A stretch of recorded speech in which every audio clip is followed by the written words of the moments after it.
Nginibingelele nonke. Namhlanje ke sikhuluma ngendaba esiphenduke uNdaba Mlonyeni einkundleni zokuxhumana nasemphakathini ehlukene eSouth Africa.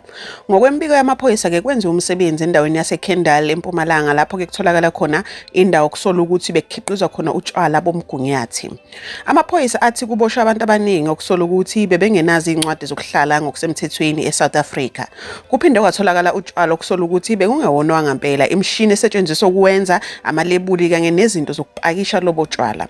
Le ndaba ke ishiya abantu abaningi bethukile. Okukhathaza kakhulu ukuthi uma utshwala bomgunyathi bungena ezitolo abantu bangabuthenga becabanga ukuthi umkhiqizo wangempela. Lokhu ke kungabeka impilo yabantu engozini ngoba ke akwaziyo ukuthi kwenziwa ngaziphi izithako noma ngaphansi kwezimo ezinjani.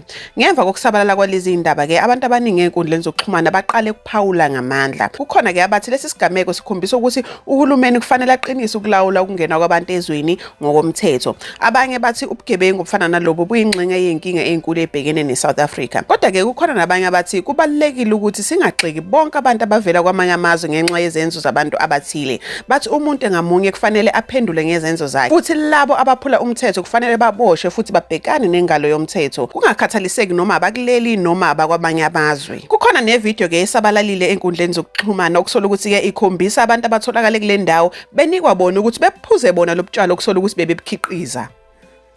Akasebenza ngayo. Sinikazi umuntu osebenza ngayo. Ngomunye osebenza ngakho. Phuza impela, phuza ngithi uyabenza lobutshwala. Phuzeke.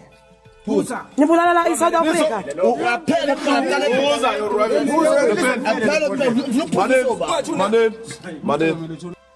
Kubalekile futhi ukukhumbula ukuthi uphenyo lwamaphoyisa lusaqhubeka. Laba ababoshiwe bazovela enkantolo futhi ngokomthetho wonke umuntu uthathe njengomuntu ongenacala kuze kube yilapho ke inkantolo ithola ubufakazi obanele bokuthi unecala. Le ndaba iphinde yavusa imibuzo eminingi. Abantu bayazibuza ukuthi sekunesikhathi esingakanani lo msebenzi uqhubeka. Babuza nokuthi bangaka abantu okungenzeka babuthengile lobutshwala bengazi ukuthi akuwona wangempela. Le mbuzo ke kulindeleke ukuthi iphenduleke njengoba uphenyo luqhubeka. Okunye ke abantu abakhuluma kakhulu ukuthi ke kufanele kuthathwe inyathelo eziqinile kubo bonke abakhiqiza noma abadayisa utshwala bomgunyathi ngoba lokho akugcini ngokwephula umthetho kuphela kodwa kungabeka impilo zabantu engozini. Abantu bafuna ukubona labo abatholakala abanecala bebhekana nemiphumela yomthetho. Manje ke mbukeli ngingakuthokozela ukuzwa kunina. Nanicabangani ngalolu daba? Ingabe nicabanga ukuthi inyathelo ezithathwa ukulwa notshwala bomgunyathi zanele noma kukhona okunye okufanele kwenziwe ukuze kuvikelwe umphakathi? Ungashiya umbono wakho kuma comments kodwa ke masixoxe ngenhlonipho futhi sigxile emaqinisweni. Ungakhohlwa ke ukulike le video, ukusubscribe kule channel uma ungakakwenzi bese ke uyabelana nabanye ukuze nabo bezwe ngalolu daba.